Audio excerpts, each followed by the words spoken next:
It has been 9 years since we last explored the Arkhamverse with the K Crusader and Batman Arkham Knight, with the games aging like fine wine. The release of Suicide Squad Kill the Justice League, it marks Rocksteady's first game since 2015, and it finally released in February 2024.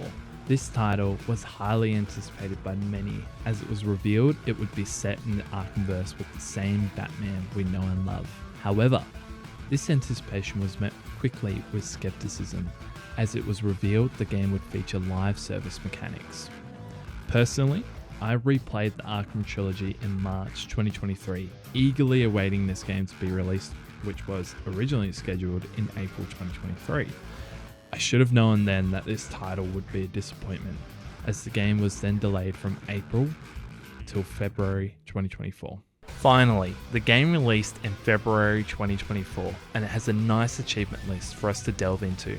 A total of 50 achievements will need to be obtained, with an estimated 5 out of 10 difficulty. We'll be going through the journey through the story and the nightmare of an endgame to show you the grind to obtain 100% completion. We commence pretty abruptly, as Deadshot is in a wasteland, which is serving as the game's tutorial.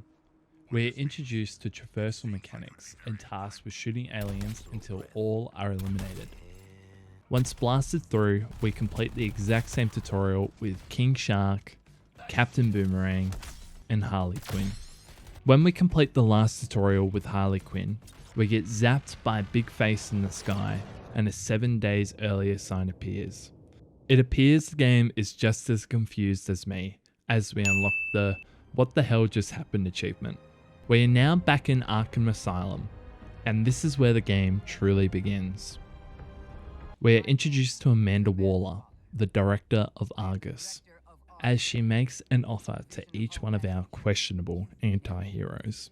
You'd be thinking, what is the offer? Essentially, our cast of misfits have the opportunity to implant themselves with a microbomb inside their heads. In exchange, they won't be killed. Waller now utilizes the microbombs, and we are officially welcomed to Task Force X. After waking up, we discover ourselves on a train zooming to an unknown destination. King Shark pulls the brake lever, which leads to demise. We regain consciousness and discover an elevator. Taking it to the top, we find ourselves in the Hall of Justice. Each member helps themselves to weapons on display. Boomerang takes the Flash's speed gauntlets. Harley Quinn utilizes Batman's grapple hook and drone. King Shark takes the Riddler's hat of invisibility. You found the Riddler's hat of invisibility! Finally, Deadshot takes a jetpack. Once the cutscene ends, we unlock the Cleaning Out the Closet achievement. The gang leave the hall and we see Metropolis for the first time. Good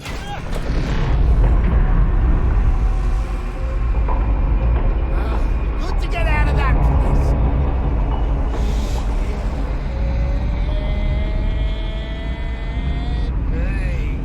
We activate a transponder and get interrupted by a familiar green energy.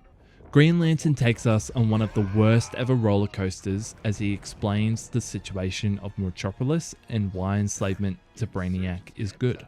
Just as Green Lantern is about to kill us, Flash comes in with a swift punch. Flash and Green Lantern begin fighting, enabling Task Force X to be released. We hunt down the Flash, who is still in battle with Green Lantern. Now getting sent to save the Flash, we find him with a quick boot. Dragging Flash to cover, Harley gets a jump scare. Oh, crap! The terror is yet to come, as we come face to face with the Batman. Batman turns out the lights. Boomerang throws out the Flash as bait, and King Shark puts the Riddler's hat of invisibility on.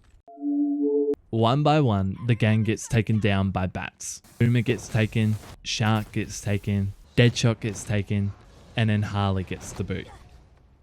Just as Harley is about to get shot, Flash comes in clutch with a tackle and a little dink. Batman warps Flash out, and the squad is reunited, unlocking the Hitting the Fan achievement. Heading back to the Hall of Justice, Boomerang uses the Flash's finger to unlock the inner sanctum. We receive an introduction to Wonder Woman. Waller shows up, Wonder Woman leaves us, and Waller gives us a new mission to kill the Justice League.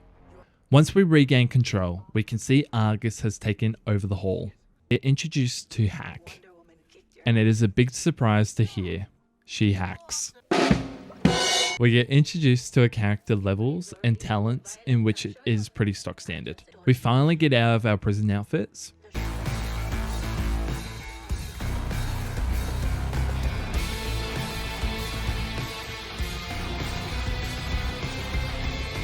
Our first step in taking down the Justice League is to recruit the Penguin. Freaking penguin! It's your lucky day. So lucky. This is bullshit. Once the cutscene ends, we unlock the Foul Play achievement for recruiting our first support squad member. Metropolis now opens up to us, and Waller tasks us with retrieving grenades. Wonder Woman says hi, and she still hates us. Green Lantern traps us, and we destroy some of Brainiac's goons. We escape Green Lantern's trap, and we continue completing side quests. One side quest tasks us with shrinking survivors in Metropolis and placing them into a safety bus. While completing this side quest, I unlock the Chosen One achievement for fully completing the Combat Flare checklist 5 times. Heading back to the base now, we head to the workshop and get to meet a living legend. Gizmo. Gizmo gives us access to weaponized flying vehicles during our missions. We head to LexCorp to try and leave Task Force X behind us. Arriving to LexCorp, we head inside and we find a doctor that can perform the operation of removing the bombs. As the process begins, Waller shoots the doctor and wants access to all of Lex's files. Luthor Skype calls in and interrupts the plan, which ends in Lex wiping all data and termination of the Doctor. Waller takes out her frustration on the machine that removes the bombs, sealing our fate in Task Force X. All hope seems to be lost as Luthor appears to be one step ahead of us in destroying Brainiac. Harley suggests Poison Ivy can help the squad. Understandably, the rest of the gang is confused, noting she sacrificed herself at the end of Arkham Knight. Harley hits the button and it appears Lex has been regrowing Poison Ivy. Once the cutscene ends, we unlock the Walled In achievement and we are sent to hunt down Ivy. Hack briefs us on how to hunt down Ivy by using Batman's tracker development. Finding Ivy's bloom, it is revealed she's now a child. She is not made of meat. It has been revealed Lex has been keeping Ivy to enhance weapons as plant toxins are revealed to be a weakness to Brainiac's aliens. Ivy has lured the aliens to our location and we defend Ivy and her plants until they release a toxic bloom. After successfully defending Ivy's plant, the team decide not to enslave Ivy to Waller's cause as they're villains, but wouldn't lower themselves to that level. Ivy gets bored of Task Force X and decides to feed them to her plants. Boomerang then revealed that he already placed Waller's bomb into Ivy ages ago due to the following reasons. I didn't trust her! She's a ranger! Ivy releases the squad due to finding out about the bomb. King Shark promptly punches Boomerang out cold, and Argus comes to collect our newest member of our support squad. For our efforts, we unlock the Death Blooms achievement. Similar to the Arkham games, the Riddler is up to his old tricks of scattering a series of riddles, challenges, and of course, trophies around the hub world. At this point in the game, I try and continue and explore Metropolis, completing all of the side quests possible to me, keeping an eye out for the Riddler trophies, and just as I collect the 10th one, I unlock the Stop Me If You've Heard This One achievement. At this point, I was feeling very confident with the gameplay, so I decided to try and take down Green Lantern. I promptly flee as there wasn't a way to deal damage. After my ego was severely flattened, I continued the story and headed back to HQ and spoke to Ivy. We unlock the affliction mechanic, which enables our melee weapons to afflict an elemental effect once a meter has built up. After leaving HQ, Hack develops a tracker to lock us onto Lex Luthor. Discovering a piece of Lex's equipment, Boomerang, out of sheer ignorance, grabs onto the device. Turns out the device freezes anyone who touches, and subsequent extensions as both Shark and Deathstroke are frozen. Harley, being the only one not frozen, instead of helping the team, decides to grab Deathstroke's behind. Harley, no! Worth it. Lex Luthor appears, tells us to leave him alone while he goes and enacts his plan to take out the Justice League, until Flash has now been corrupted by Brainiac, which frees us from Lex's freezing equipment. The Flash taunts the squad and summons Lex's ship.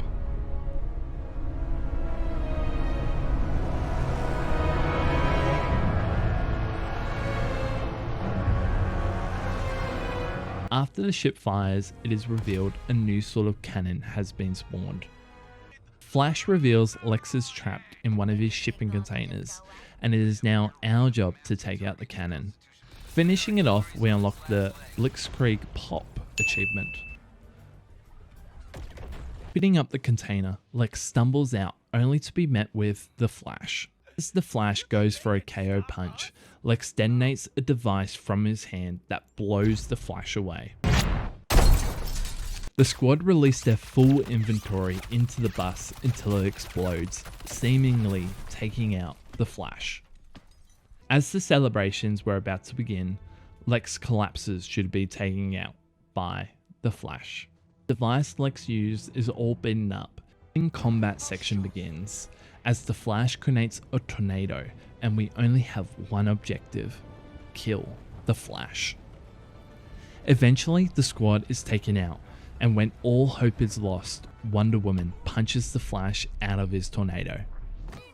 Wonder Woman lassos the Flash and asks him a very simple question: how to stop Brainiac. Flash ultimately reveals, "You have to kill us, Diana." Barry breaks out of Wonder Woman's grip and escapes. Harley yet again asks for a team up, and the squad gets locked up. Lois Lane, of all people, frees the squad, and we are able to resume our regular villain turned hero duties.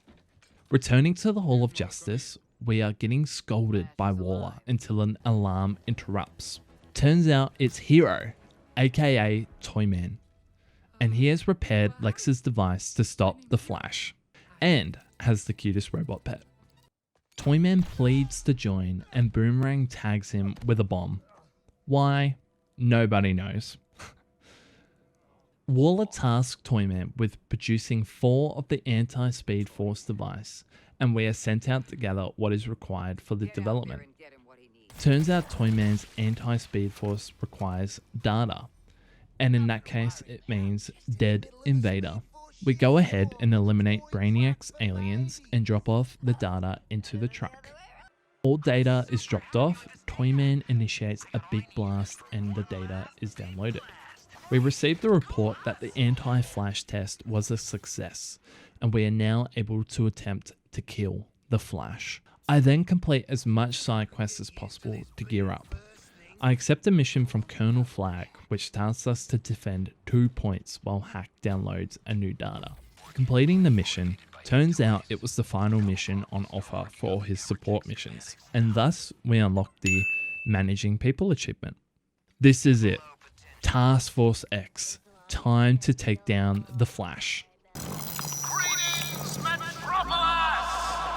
Presenting the one, the only, Captain Boomerang! And help! What did I tell ya? I'm no one's sidekick. Flash, I'm calling you out. Only one of us pulls off the red tights look, and it ain't you, Speedy. Stole my phone? That's a federal offense! Yeah, we're ready for a rematch, Flash. A rematch with a bullet. We're gonna give you the content you love. A good old-fashioned freak show! Speaking of... What are you doing, mate? I'm smiling. You're right. Terrify the bastard. Perfect.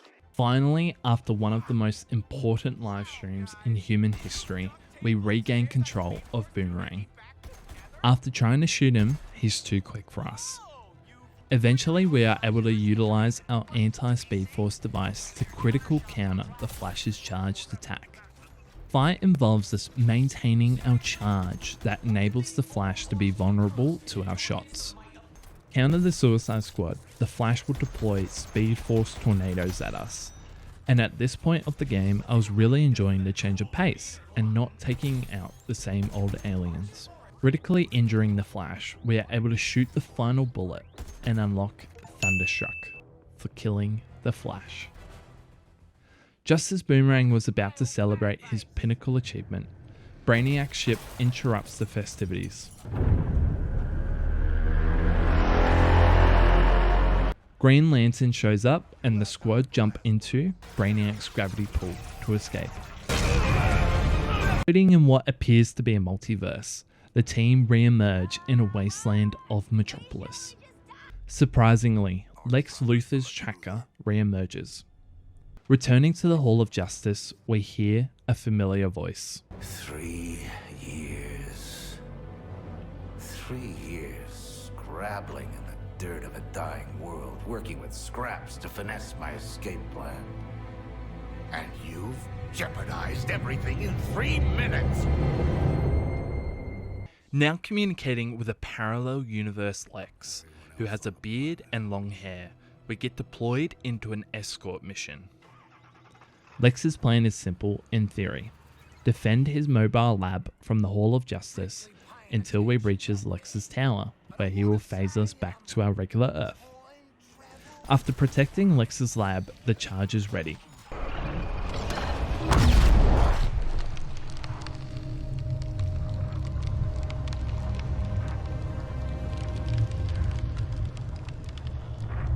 Now that we're back in regular Earth, Waller is furious with the gang for disappearing. Lex doesn't want us to reveal his identity due to Waller in this dimension causing the deaths of everyone in Task Force X. Lex throws us a bug and requests us to plant it into the Hall of Justice computer.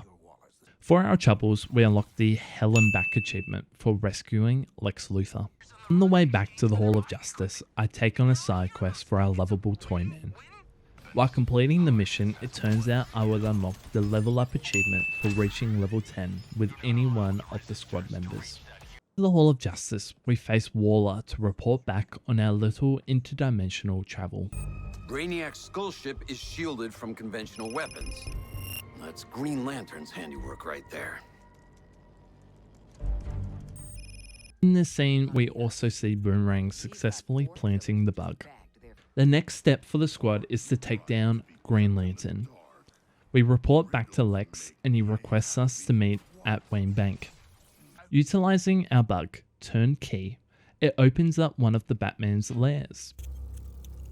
Running into Wonder Woman again, we find her smelting kryptonite into a shield.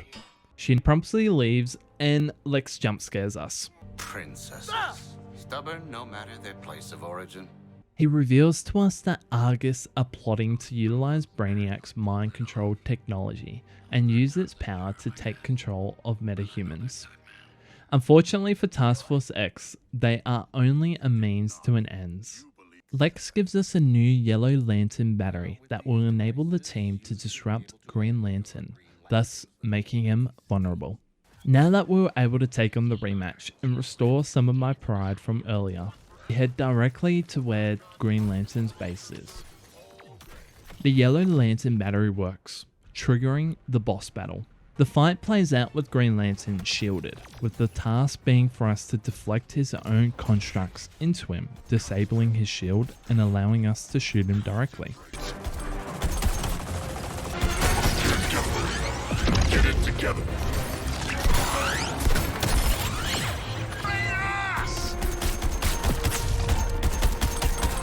Ooh.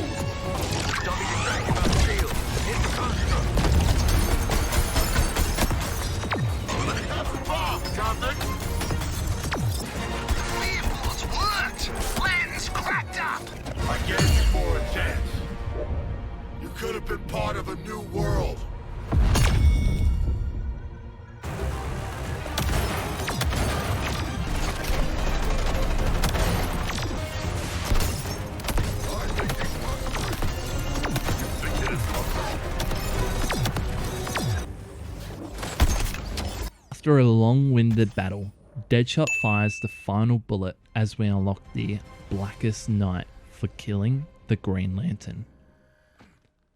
What has been theorized up to this point is that Green Lantern is powering the shield that surrounds Brainiac's ship. Unfortunately for the team, the shield is still active. The genius of King Shark decides to take Green Lantern's ring and put it on, making him the Lantern Shark. Lantern Shark summons a Megalodon to fly directly into the shield. Success. Until the Megalodon is heading right for them. Shark's ring gets hijacked and falls into the water down below, removing the Megalodon construct. The drama doesn't stop as Waller takes the opportunity to launch a nuke directly at the ship. Just as the team accepts their fate, the nuke stops. It's Superman. The shield is restored and Superman disposes of the nuke. Superman then decides to take on Wonder Woman, and we are left behind assisting Waller, who is pinned down in Metropolis. When inspecting Waller, Boomerang describes her condition best. Oh, nasty! It's munted, Waller. Deadshot calls in some wheels from Gizmo, and we get Mandy 1. Moment is short-lived as Superman and Wonder Woman crash straight through the masterpiece. Boomerang disappears and King Shark makes the best joke in the game. And where the hell did Boomerang go? Don't worry. He always comes back. Superman hits a home run on Wonder Woman, and Boomerang returns in an ice cream truck.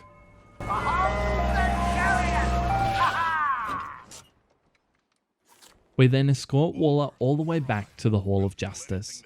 It is at this point of the game I found the gameplay to be very tedious and mundane. The game tries to introduce modifications to the aliens by making them have the speed of the Flash or helicopters which have Green Lantern's protection cloak. Personally, I didn't find I had to change my strategy when approaching combat, which is a real shame. Thankfully, we escort Waller back to the Hall of Justice. The fight between Superman and Wonder Woman shows up right at our doorstep. The ice cream truck gets yeeted at Superman. Wonder Woman's kryptonite shield gets destroyed. Boomerang throws, you guessed it, a boomerang at Superman. However, Boomerang can call this an assist, as the distraction enables Wonder Woman to stab Superman directly into the chest with kryptonite. Shockingly, the kryptonite doesn't stop Superman as he unleashes onto the hero.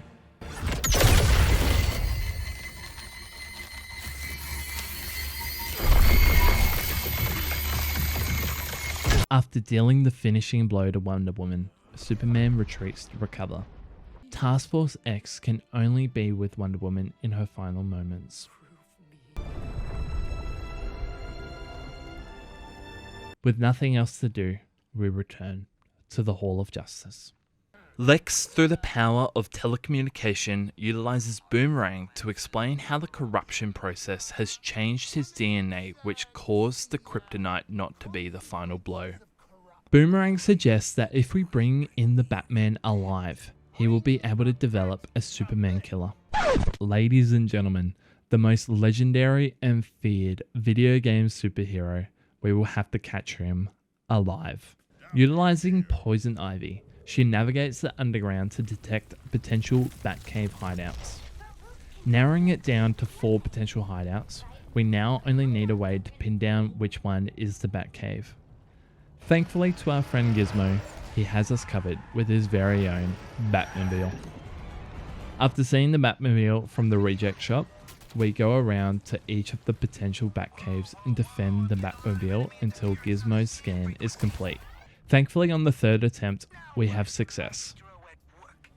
After taking an elevator down, we reach the ground floor and enter the Batcave. After potentially identifying the Batman, we simply open the door and begin shooting.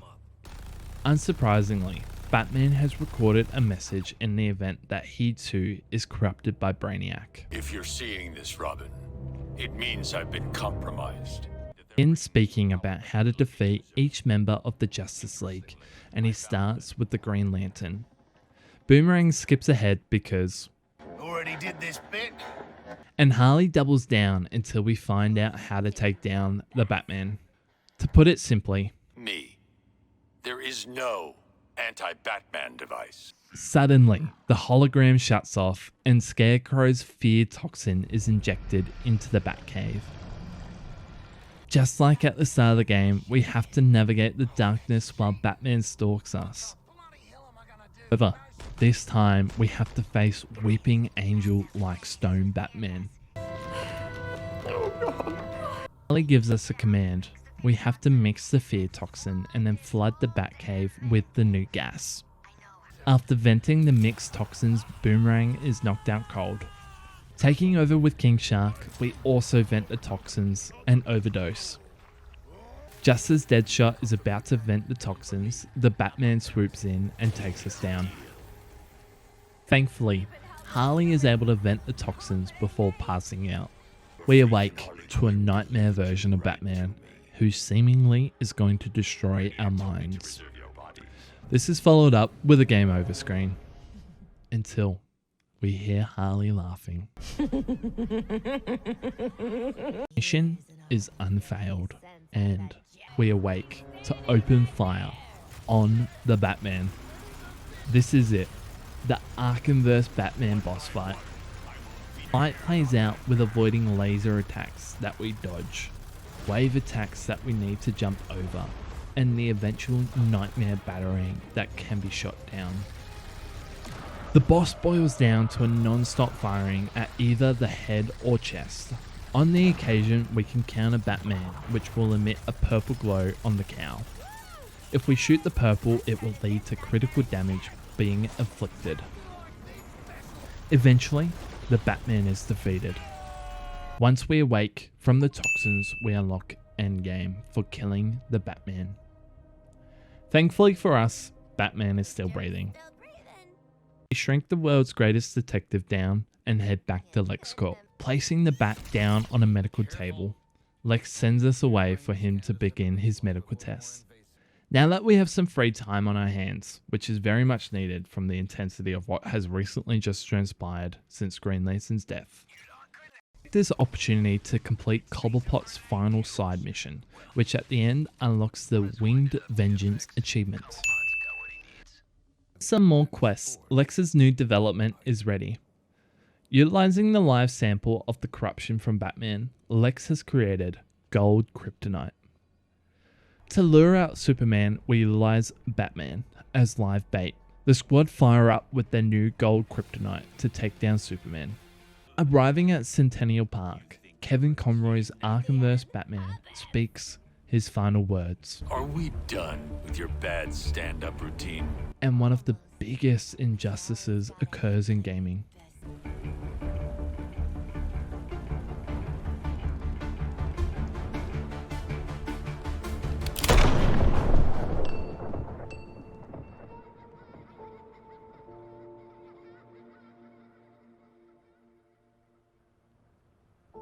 In retaliation, Brainiac plays his infamous sound.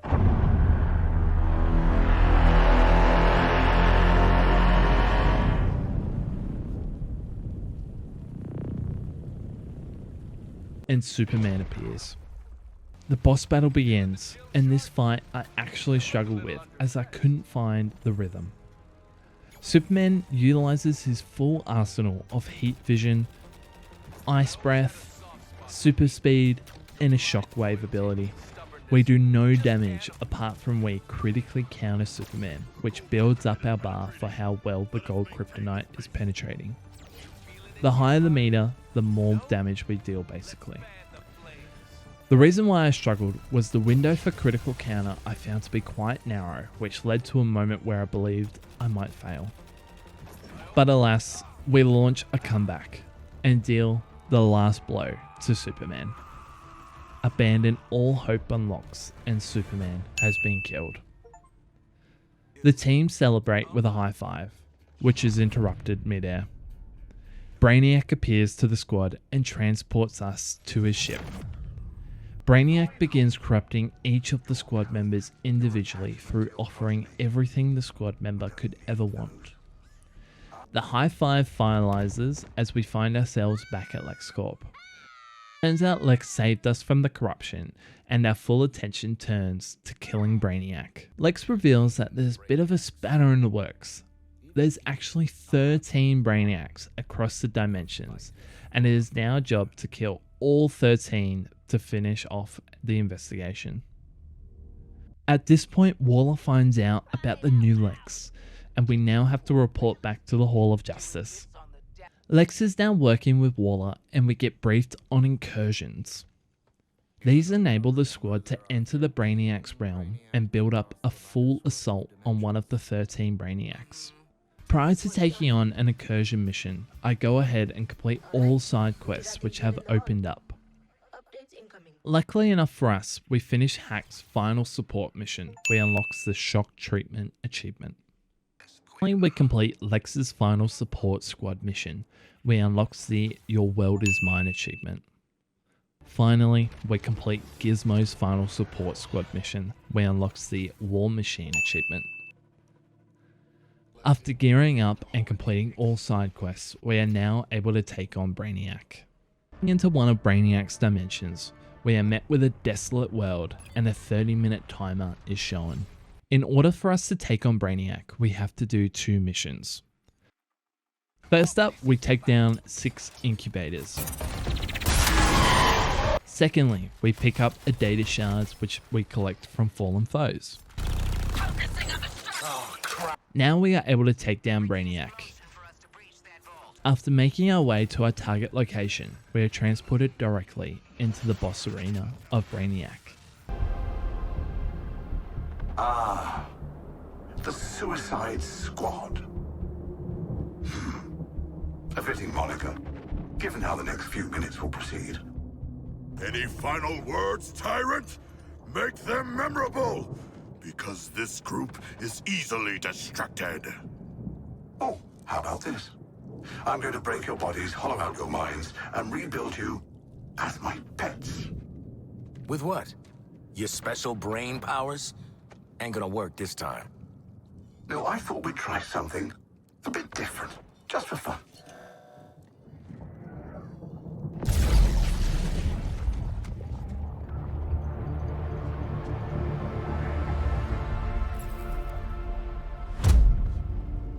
My name's Vril Dox.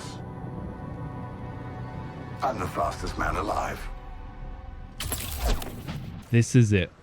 The first of 13 Brainiacs. The ultimate challenge, you would hope. It actually turns out Brainiac models himself off of the Flash, which is a flaw in itself, as Brainiac knew Task Force X eliminated the Flash earlier in the game. As a renowned genius, it seems silly not to learn from earlier failures. Eventually the fight becomes a cakewalk when Gizmo drops in vehicles for us to blow up Brainiac. Boomerang puts in the final bullets into the mastermind, and he returns back to his normal form. Placing Brainiac into our little transportation ball, we head back to our Earth. This is where we unlock the No One Defeats Brainiac achievement. Now with the first of 13 Brainiacs is in our world, he downloads a fragmented branch of what's called the Brainiac Network. Thankfully, the team can celebrate this momentous occasion through a successful high five. Now, let's keep the ball rolling as we continue our hit list onwards with a completed story screen. Why is the credits now rolling? We also now get a tribute to the late Kevin Conroy. This can't be. The fight against Brainiac will continue in Season 1. And beyond?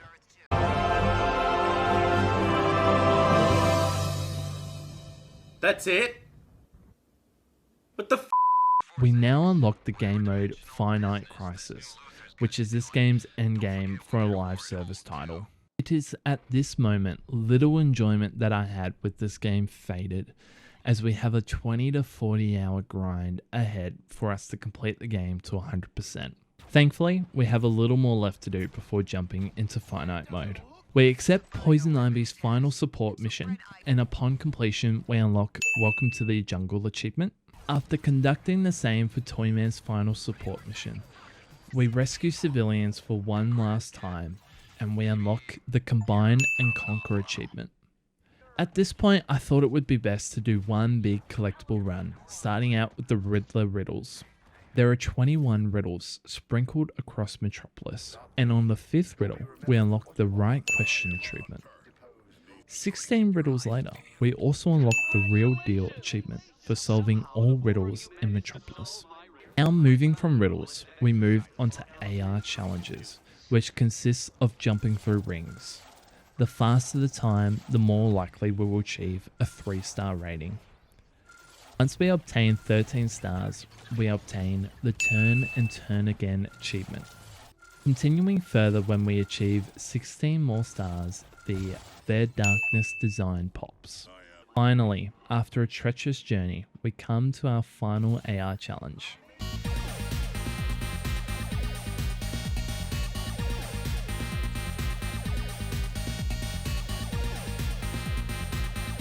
Thankfully, we popped the Blaze of Glory achievement for achieving 39 stars in AR challenges. To complete the Riddler trifecta, we collect the 30 remaining Riddler trophies to unlock the oldest one in the book for collecting all 40 trophies in the game. Now starting our first incursion mission, we are teleported away into the multiverse, tasked with charging a jammer. An onslaught of enemies begin to spawn, slowly increasing in both size and numbers. Once the objective is complete, an endgame section begins, where we have to run to our portal for our lives.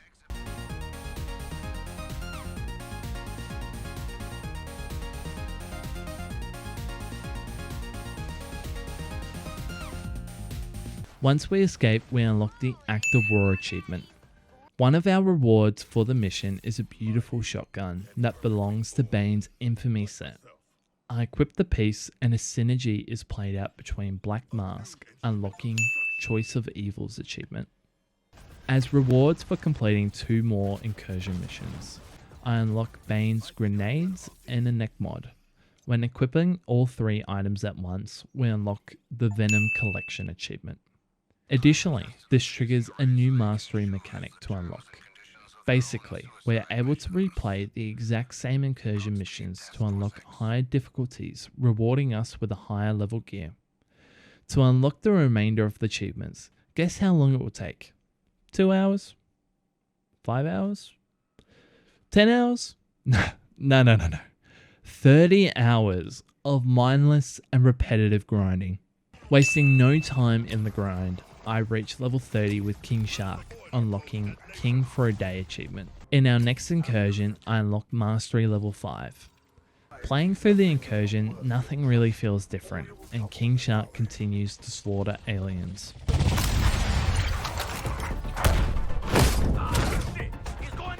Jumping through the end portal, the Battle Lines achievement unlocks for unlocking Mastery level 5 achievement. With the increase of difficulty, I return to the Hall of Justice and interact with each of the different mechanics on offer. Working with Toyman, I upgrade my favourite weapon, the Bullet Storm, to Elite status, unlocking the Grand Experiment achievement. Next up, I speak to Poison Ivy and supercharge my melee weapon, unlocking Focus in Motion achievement. Lastly, I visit the Penguin to overhaul my melee weapon, unlocking Choices achievement. Returning to the Batman experience from the start of the game, I press on one of the audio buttons, unlocking History Repeats achievement. With the never-ending grind still requiring a massive amount of time, I complete Incursion level 10, unlocking Kill in Time achievement. Also, much later, we complete Incursion level 15, unlocking Into the Angry Planet achievement. As we complete this mission, we unlock my 3rd Infamy level 2 piece of equipment. When I equip the mod, it unlocks the All Sorts of Fun achievement. Another time skip occurs, and I'm now level 29 with Deadshot, entering Mastery level 20 Incursion. Continuing to blast our way through the same type of mission I've played for hours now, I unlocked the Lorden's Last Stand for maxing out Deadshot. Once we dive through the end portal, we unlock the Final Frontier achievement. Now as Captain Boomerang, we drop off our final civilian into the Fortnite battle bus and unlock Captain Boomerang, Agent of Oz achievement. Returning to the hell that is incursion missions, I unlock 2 tier 3 infamy pieces, equipment for Harley Quinn, and once I equip both, we unlock the Reaper achievement. Something what was keeping me interested in this game was a raising hell mechanic. After the endgame unlocked, a checklist is created in the open world, and once you have completed 5 of the challenges, a hit squad is called to take you out. These squads are no joke. Once we defeat 10 of the hit squads, the number we dead achievement unlocks. Continuing with Harley Quinn, we finally achieve rank 30 for the final member of Task Force X, unlocking Harleen the Queen achievement. Now, all that is left in this hell of a grind is the Trial by Blood achievement for achieving squad level 50, which is the overall rank of the team, which can only be worked towards after a character has reached max rank. A separate mechanic is support squad contracts that can be accepted through the menus. I previously completed 50 contracts unlocking Allies achievement, and once we completed this mission, it was our 100th contract completed, unlocking Need to Know. Finally, after around 6 hours of straight incursion mission grinding, I approached the final end portal. We enter, the sweet Trial by Fire achievement pops, and thus we have 100%ed Suicide Squad kill the Justice League. Overall, this game was a pure grind nightmare to unlock these achievements. Fortunately, the gameplay loop was not varied enough at the time of release in February. The game desperately needed varied enemies to keep things interesting and changing or rotating missions to avoid the same missions over and over. I really hope Rocksteady can steady the ship with gameplay overhauls or in their next project. But anyway, those are my own personal thoughts on this game. Let me know yours in the comment section down below, and I hope you have the most wonderful rest of your day.